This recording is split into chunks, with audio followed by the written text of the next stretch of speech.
Going. It's going. Ah, It's live. there. Yes.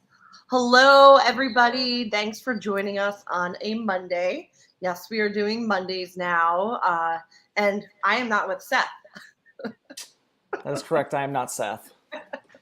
Not at all. Unless you changed your hair. Yeah, I could do one of the green screen backgrounds and just pretend to be him. We can just put him over me right now. Seth is in New York City having fun, but then also coming back early because of whatever's may or may not happen. Fingers crossed that everyone stays safe. It's so hard to tell because there's so much hype always. Yeah. So much is changing. Just this morning, unfortunately, yesterday or tomorrow, we were supposed to go to an event at SeaWorld where they were going to talk about their upcoming coaster. And like maybe 20 minutes ago, I got an email that they're going to have to reschedule that. And I was like, this close to the construction tour, but we'll see. Oh no. Yeah, I'm sure there's like a couple things this week and people are getting all worried. I'm like, there's no way it's going to happen. It's definitely canceled. It's everyone going, oh, we haven't had one yet this year. We got to go buy everything. So it looks like we have a few people in. We have Vince. We have Michael. Hey, Michael. We have Dolce and Terry. We got quite a few people. Do you want to get started? That sounds good to me. Perfect. So let me make sure. Oh, I think the banner wasn't updated. Let me see. This is 158.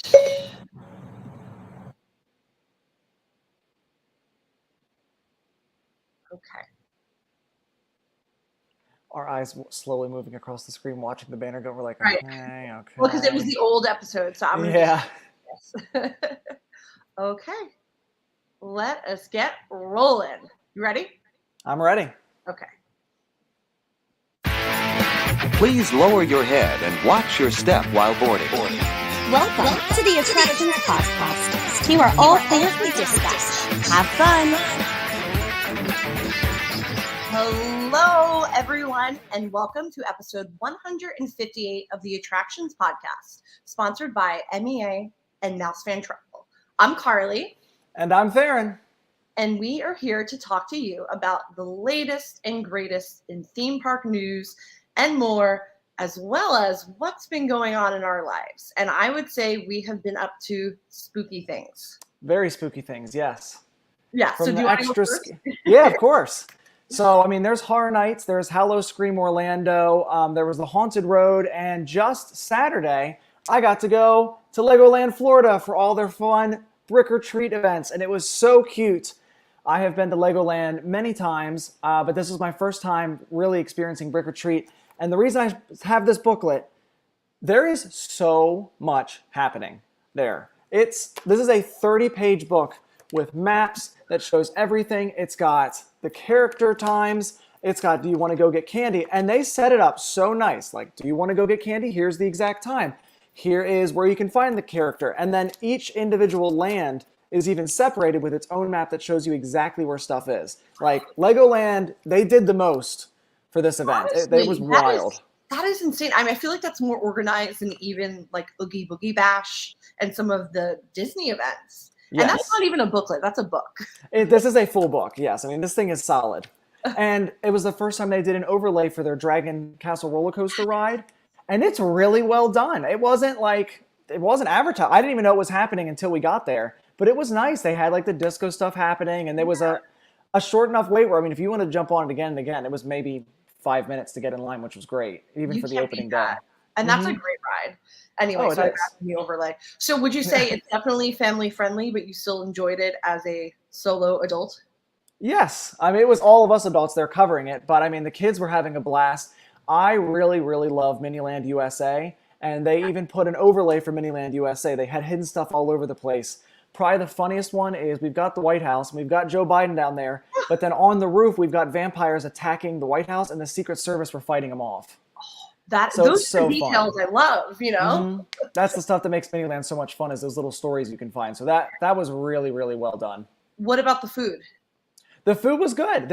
We tried a couple different options. The pumpkin spice shake was probably my favorite. And then they had pork wings. So it was like a piece of pork on a bone, and you kind of ate it like a wing. It was better than I had expected.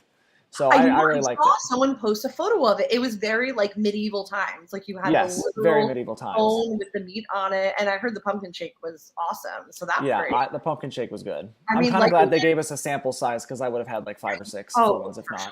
sure. Legoland is kind of killing it lately, and when we get the new Pirates Voyage ride, I cannot wait. So we actually walked over there to see if we could see some of the Yeah. construction. I'm working on an article and video for it today, but there is a full-size pirate ship sunk in the water. We went and got some photos, and again, I'll be posting that soon. But it's like, because we were like, oh, let's see what we can see if there's anything, and we saw little like Lego monkeys hiding in the bushes, and we turned a corner, and full ship looked like it's been hit by a cannonball, is sinking into the water. Holy crap! I So can't even imagine they have the space for that. I mean, because that Yeah. river is kind of pretty tight. It is, yes. We're wondering how the boat is even going to get under some of those bridges, but we don't know. They're going to have to figure that out. But once you turn the corner, it's going to be a pretty big surprise for guests. That is really cool. Well, I was also up to spooky stuff. I went Nice. to the opening of Knott's Scary Farm, which is the OG haunt event for anyone that, we hear a lot about Universal Halloween Horror Nights on both coasts. Knott's Scary Farm is the one that started it all. So this is the 49th year, and maybe they don't have as big of a budget as some of the other events, but the houses are top notch. They're all original stories, very creative, very well done. One of my favorite houses, you actually got a laser gun when you entered, and you cool. shoot the scare actors. That's cool. Yes, it is wild. They pump in so much fog, and there's, I think, 1,000 scare actors roaming. So this Holy is definitely, I would say, like one of the scariest, or maybe even the scariest. I thought Halloween Horror Nights Hollywood was pretty scary this year, but Knott's really, there's no safe space. Yeah, I've never been able to experience Knott's for that event, but when we've edited the photos or the videos or checked that out, it looks really good. And they do some really unique concepts too. Oh, yes. They do great stories. There's one that's called Dark Ride, and the premise is you're in an abandoned dark ride attraction, and that was a returning one, but I loved. They really lean into kind of like their origin story. I mean, this started in the 70s, so yeah, so much like material to tap into. It's an amazing event. If you can go, don't neglect going to Knott's Berry Farm. It is just so full of history, but also amazing rides. For anyone that hasn't visited, even if they're not doing this event, Knott's Berry Farm was really good. I only visited once. We were going to Disneyland and we had the extra day and we're like, we've got to check this out. And I was very, very impressed with the park. And It's not far from Disneyland. So if you're already there, I mean, you're 15 minutes. Absolutely. It's like literally 10 minutes. I was staying at the Knott's Berry Farm Hotel and I was like, I'm going to just lift to Disneyland for a little bit. Yeah. Popped over to the park. It's so easy. And, people don't realize it, but it is an amazing park. And then after that, I went to California's Great America, which is up in San Jose, California, about an hour south of San Francisco. And they did something different this year. They usually did a haunt event, but for the first time ever, they introduced a family-friendly Halloween event called Tricks and Treats. It was really well done. So I went to the first 2 nights of that, and I was really, really impressed. They had incredible entertainment, really good food. I had these amazing birria tacos, which I'm sure you've had. You dip it in Sounds the delicious. sauce. Yes, it was amazing. So a very family-friendly park, very clean. I don't know. Have you ever been there? That was my first time. I have not been to that park, no. Yeah, so it's owned by the Cedar Fair folks. Very great park, well done event. So kudos. If you're ever up in San Francisco or San Jose, pop on down because it's really not far and it is such a lovely little park. And they have a single rail steel roller coaster, which is crazy. I want to do one so bad. Oh, it was so good. When I'm waiting, there was no line, so I got there super early. And you see this, the tram come into the station. It just looks so weird to see. Yeah.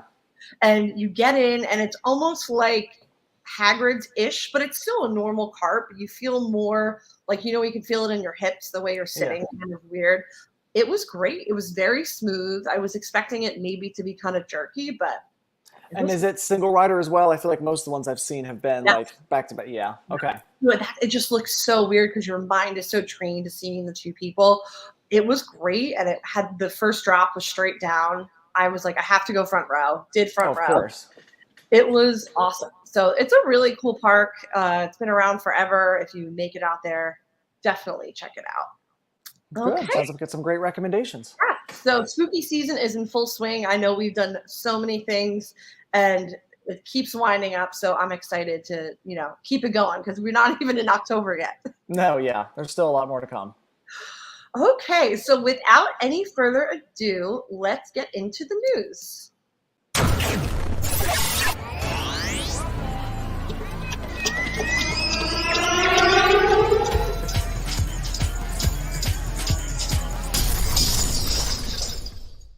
Okay, so we are now heading to the West Coast, and we are going to talk about Oogie Boogie Bash. So, Yes. it's not exactly something that happens in the park. This is going to be a special kind of behind-the-scenes glimpse taking place on October 9th, so just in a few short weeks. And this is going to be brought to you by Disney Imagineers and live entertainment team members. So, if you are a fan of the event, which it is an amazing, very well done event. I want to go.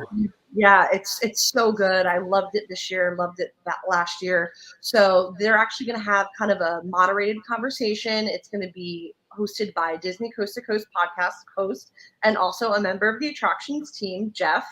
And he's going to be joined by creator and show director Jordan Peterson, media and lighting director, the show's producer, and they're going to give you kind of a behind-the-scenes look into the design and creation process and just kind of how they transform Disney California Adventure into, this after-hours event. And then after the panel discussion, there will be a screening of Tim Burton's The Nightmare Before Christmas. So this sounds pretty fun. If you're already a super fan of the event, which after I saw photos and videos from the first year's event and then this year's, I was really jealous. Yeah. It looks like an incredible Halloween event. And then to go on top of this, anytime there's so many Disney fans that just want to hear from the entertainment teams and the Imagineering teams. So to get all of that wrapped up into one, that's a cool, complete package. Right. This is kind of like a little D23-ish, you have the chance to really meet these people that are behind the event. And Oogie Boogie is wonderful. It's family friendly, but it's also really adults. You have a lot of the cocktails. And I went D23 night, I guess it was a week or so ago.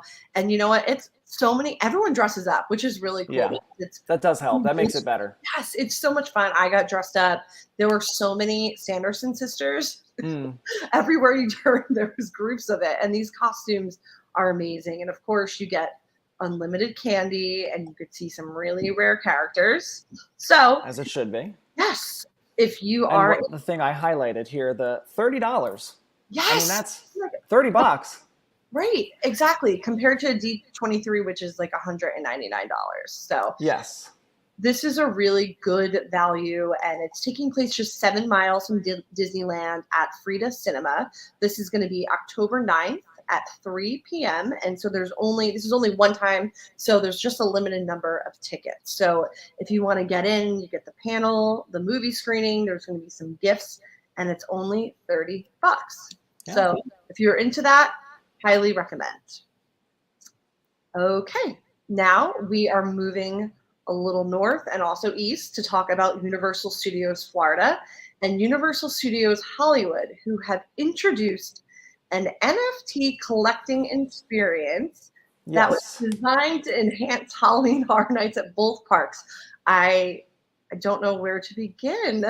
I don't really know how it necessarily enhances the experience. Right. I did do it. I've done it for the one here in Florida. I have been to all the Florida houses, so I did scan them all, but I don't know if I'll make it over to Hollywood. So if people can send some photos or through the article, we talk about them and there's some extras in there, but I don't know. A lot of people were getting big into NFTs just solely because you could buy and sell them and make money and do stuff like that. Yeah, I'm so confused. I don't really know what the point is. I don't know what the point is. I don't know, but I'm going to Halloween Horror Nights, which costs so much to get in. I don't really want to be on my phone doing this. I don't know. Yeah. There's so much to experience. Did you get the rewards special gold NFT? So you get a special one when you get both parks. If you get all of Orlando's and Hollywood's.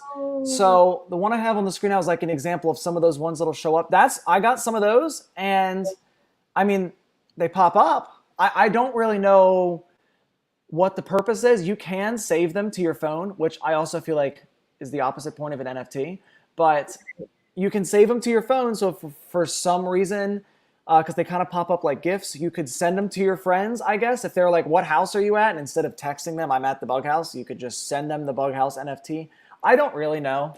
But for people that like them or just want to say they collected art. Yes, I guess if that's your thing, do it. I am confused. Yeah. I would try. It's I free. guess. It's free. Okay, so that's fun. So just think of it as an interactive activity. That is free. It might even be nice, even if you don't look at it as like an NFT section, it could even just be because some people, there's a lot of houses at both coasts. You might just forget what house you did. Because sometimes I go through the app and I will put the hearts on the houses I still have to do left as my favorites. I'll be like, okay, I did that one. I did this one. So this could be your way of being like, okay, we did do this house and here's our whatever. So that could be your. So it's like your virtual passport. So you're like stamping. Okay. Okay. Well, so you could be stamping in between each house. I mean, that would be one of the ways I guess you could show off that you did it. So. Well, I'm kind of now mad that I didn't do it. I guess I just had no interest in it, but I could have got my special gold medallion. Yeah. Could have had your stamp, your virtual stamp. Well, if you are interested in trying that out, you could do it at both Universal Studios Halloween Horror Nights. Mm-hmm. So we are now still talking about Universal, but this is for Universal Studios Florida. Just this past weekend, the Universal Orlando entertainment team has debuted an all-new show. And this looks really cool. They're describing it as a high-energy Latin dance experience, and it's taking place in the streets of the park's New York neighborhood. And it's called Vamos Baillo. Hopefully I said that right, but it means let's go dance it. And it combines a retro look with modern music flair. Did you get a chance to see this? I haven't seen it yet, but I'm definitely checking it out. And I think from Universal's perspective, it's almost wild that they are already kind of at their peak right now with entertainment for how many performers they need for Horror Nights. And they were like, you know what? Let's just throw in another show just for the heck of it. And the video clip that I watched, the picture I've seen, it looks really nice, looks really well done. It's very, very high energy. And it's just a fun dance party in the middle of the street, which is great. I mean, that's always popular with fans. Right. And I also I saw some people talking on social media that this is one of the first theme park shows that some of the dance couples are same sex. So yes. I thought that was very interesting. Yep. They're not really talking about it. Obviously, why should they? It's whatever, you know. So that's exciting. Yes, I feel like, yes, for a lot of the times, Disney's big thing that they kept pushing is their inclusion key, and they really advertise it whenever they do anything. It seems that Universal just stuck it in because they said, if you want to dance with the same gender, you can. If not, here you go. And I think that's, in that sense, that could be popular with people because there isn't a billboard out there going, look at it, look what we did. Right, exactly. Yeah. It's like you could talk the talk, but do you walk the walk? Or do you dance the dance? Do you dance the dance, yeah. So this is happening now. Again, it's at Universal Studios Florida in the New York neighborhood. I think they have times up now, I saw. So definitely check it out. It's like as if they didn't already do enough in the streets. This is amazing, especially like you said, comparing to Disney.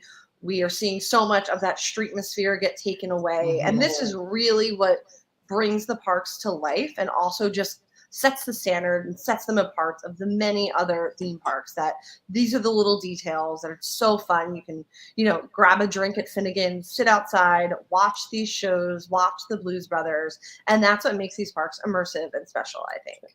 I think that's what has gotten me a lot of respect for Universal in the past couple of years because the pandemic happened. Everyone had to accommodate or change for that. And we understand that. But they came out of it and they just decided, well, let's test this. Does it work? No, that's okay. What if we test this? Well, what if we test this? And pre-Horror Nights, because I know when Horror Nights happens, they kind of focus a little bit more stuff at night. But if you went in the middle of summer at like 10 a.m. in the morning, you could not walk through a land without some show happening, some character walking around, or just everything. There was something happening everywhere. It really, really made the park come alive, which I think just makes such a difference. Right. No, I agree. I mean, they've done so much, even like the DreamWorks character dance party. Yeah. There's so many opportunities to interact, and like that's what makes these visits special. So I love live entertainment. It's so exciting when it returns, and it's extra exciting when they introduce something new. Yeah. So continuing on still at Universal Orlando, A lot Harbor. of Universal. Yes, that's okay. I love Universal. I love Universal Orlando, so I will talk about it all day long. Harbor Nights La Dolce Vita is returning, and this takes place at Lowe's Portofino Bay Hotel, just a couple of minute walk from the park. And this is their big food and wine event, and it's going to return on October 21st. So this is taking place in the harbor. If you've ever walked there, it is so beautiful. You really do think that you're in Italy, in Portofino. This is an adults only event, and they have really beautiful twinkling lights. You're in the piazza, and then you're going to be sipping on delicious Italian wine and food from the hotel's many restaurants. So I'm excited about. I haven't been to one of these, but I've been trying to. It's just they only take place one night, and it's usually in the spring and in the fall, and my dates haven't aligned. But some of the incredible food includes dishes from Mama Della's, which is very popular Italian restaurant in the resort, and then also Bice, which is one of my favorite restaurants at Universal Orlando. It's actually an outpost of a restaurant from Milan, Italy, and their food is incredible. It's all handmade pastas. And some of the dishes you can eat are, ricotta cheese-filled cannellini. There's salted caramel gelato. There's a polenta bar, which sounds really cool. I'm getting hungry. Yes, too. There's just a lot of amazing dishes, and they're going to have all sorts of wines, whether you like red, white, rosé, sparkling. And again, this is happening at the Lowe's Portofino Bay Hotel on October 21st. And it's actually pretty impressive. Every time I see the pricing for this event, I'm always a little shocked because it does include all your food and drinks, and it's only $79. Yes. That's wild. It's weird in a good way, but it is weird. Yes, it's weird in the best possible way. And I'm just like, that's such a deal when you consider if you go to Epcot Food and Wine, I drop like $100 on like Easily. 5 dishes, and I'm like, okay. So this, you're getting amazing food, and it's almost like you're going to a wedding because you're all sitting outside along the harbor. You have the lights. There's also live performers. So I feel like the value of this experience, especially for that, and they even have a VIP ticket, which is only $109, and you have your own private wine section and even more food handed out to you. So I'm like, this is a great deal. And for anyone that's watching that hasn't been to this hotel, I don't know if we're like technically supposed to recommend this, but even if you're not staying at the hotel, if you just go to City Walk, you can just take a boat there to go and see it, which I think is the best way to do it. Because when you turn that corner and you're on your boat and you just turn to the bay, it blew my mind. The hotel is stupidly gorgeous. You can walk around there. I actually helped one of my friends set up their engagement at that hotel because he was like, his now fiance, she's in love with Italy, but he's like, well, we're not going to Italy. And I was like, well, I have the next closest thing that you can find that won't be as like chaotic as, doing it in World Showcase at Epcot. And it's such a beautiful place. Right. Yeah. I mean, that's a great idea. And again, it really does look like it. I'm sure if they did photos, people probably couldn't even. Oh, they could fake it. Everywhere. My favorite thing is because it's just a few minute walk past Hard Rock. So whether you take the boat or walk, I love going to Sal's Market, which is right there on the harbor. And they have like little bottles of wine, like airplane bottles. And I will grab a bottle of wine. And then there's all these really nice like tables alongside the water, and I'll just sit there and relax. And this is like, if you're at the park all day, it is a 15-minute walk max. I walk kind of fast, so I probably get there in 10. Sit there, enjoy, relax, and it is so quiet during the day too because everyone's at the park. It is just magical. It is a top-notch hotel. So if you want to get a good taste of what to expect there, you can purchase tickets now for the event. You can. So our final news in the queue, Columbia Pictures Aquaverse is coming to Thailand. And this will be the world's first fully branded Columbia Pictures movie theme park. And it's opening on October 11th. So very, very soon. It is about 2 hours from Bangkok. And some of the attractions will celebrate popular movies like Ghostbusters, Jumanji, Zombieland, Hotel Transylvania. And they're promising a bunch of different theme zones, and it's going to be a combination of water and land-based attractions with live shows, immersive entertainment. There's some crazy looking mega wave pool I don't know if you saw. There's a lot going on. Yeah, there's a lot going on, and all these parks over there. It makes me so jealous. I'm happy that the borders are now opening to Japan for us, but now I'm just itching to go over there because they're just doing kind of incredible things in the theme park landscape. Yeah, that's the perk of some of these overseas countries is some of them have never had any of these parks or any mega parks. And so now everything over there, everything is brand new and everything they're willing to gamble with because they're the first person in their area or they're willing to try out something that we might not necessarily gamble on here because we kind of have our tried and true ways. But like this one that I have on the screen now, I just, watch a little movie sitting in your little wave pool. I mean, that sounds great. No, that looks amazing. And then also in the Jumanji zone, there is a ride called Viper, which is a high-speed raft. And you're going to be thrown into the game of Jungle Stampede. And there's total darkness, which is always a little scary when you're on water attractions. So that seems like it could be pretty thrilling. And then the Hotel Transylvania zone, you can go meet the movie monsters. They're going to do like meet and greets. And there's also 9 slides. So there's a lot going on. It looks really, really cool. And again, it's opening October 11th, which is very, very soon. And Book I know, your flights. Yes, book your flights if we're allowed right to go now. there. I don't know if we can yet. No, we can go to Japan. So I'm already looking to go to Tokyo Disneyland because it's been so long. So we have more information on our site. That is Columbia Pictures Aquaverse. Mm-hmm. So we have everything covered for the news in the queue, but before we get to this week's main attraction, let's hear a quick word from our sponsor. The Attractions Podcast is brought to you by MEI and MouseFan Travel. Whether your next vacation is a magical trip to the theme parks, an exciting adventure to the pyramids of Egypt, or just a relaxing cruise on the turquoise waters of the Bahamas, MEI Travel provides premium service and expert advice to help you get the most of your vacation. They are always free of any hidden fees or costs to you. Visit them at mei-travel.com. It's time for the main attraction. Okay, Here we so go. this week's main attraction, I feel like, has been years in the making. Years. Too many years. Too many years. So MagicBand Plus is finally debuting at Disneyland this fall. Yes, that is the same MagicBand Plus that launched at Walt Disney World earlier this summer, and now the wearable technology will finally be available on the West Coast, but they haven't announced a specific date. So we're still waiting on that, but basically it's going to have a lot of the same, features and convenience that MagicBand Plus has, like that hands-free entry. You can enter your lightning lane. You can also link your Disney Photo Pass photos. The one thing you can't do, though, which is interesting, is you can't access your folio or enter your Disneyland Resort Hotel. So you'll still have to rely on the main Disneyland app for that. But it'll also work with, experiences in the park. I know they've already mentioned World of Color, Fantasmic, and then other select nighttime shows in Disneyland Park. We're not sure what that is, but hopefully some holiday stuff they'll have involved. And that's going to, take advantage of those color-changing LED lights, the gesture recognition, and also the vibrations.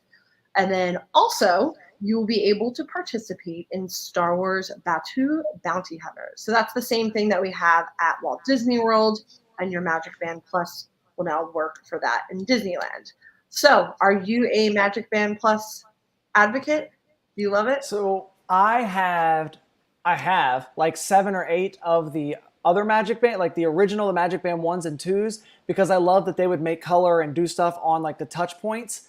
But when the pandemic happened and they added it to your phone, I just stopped bringing them.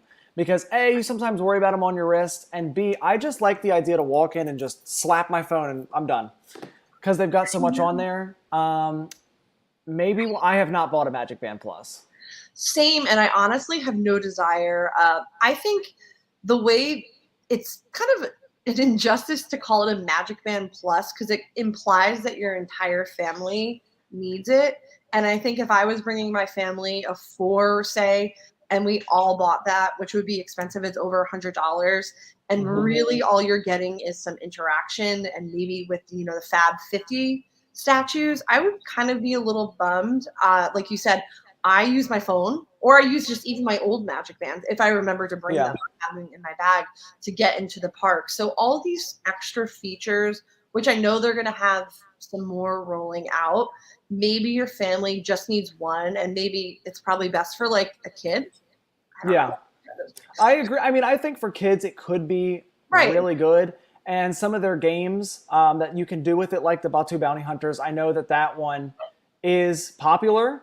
But then, like we had said earlier, do you want to be on your phone the entire time you're there? Because like the Batu Bounty Hunters, it's not entirely on your phone, but it is primarily on there. I mean, your Magic Band Plus will do some stuff, but it will not. It's not like it's going to tell you go left or right. You're going to need your phone to really decipher that stuff.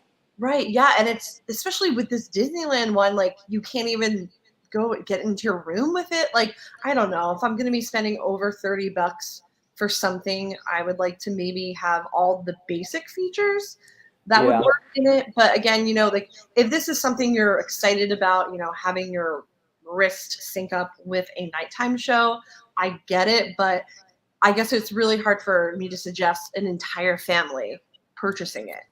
Yeah, they years and years ago when they did Glow with the Show, I think it had the same benefits and negatives that this one has, because the Glow with the Show ears were actually really cool, and if you got a big crowd to do it, it was really cool. But if you're the one that paid for it and you're wearing it, it doesn't really help you. This one kind of fixes that problem where like you can look at it, but like if I have World of Color going in front of me, I'm not gonna do this.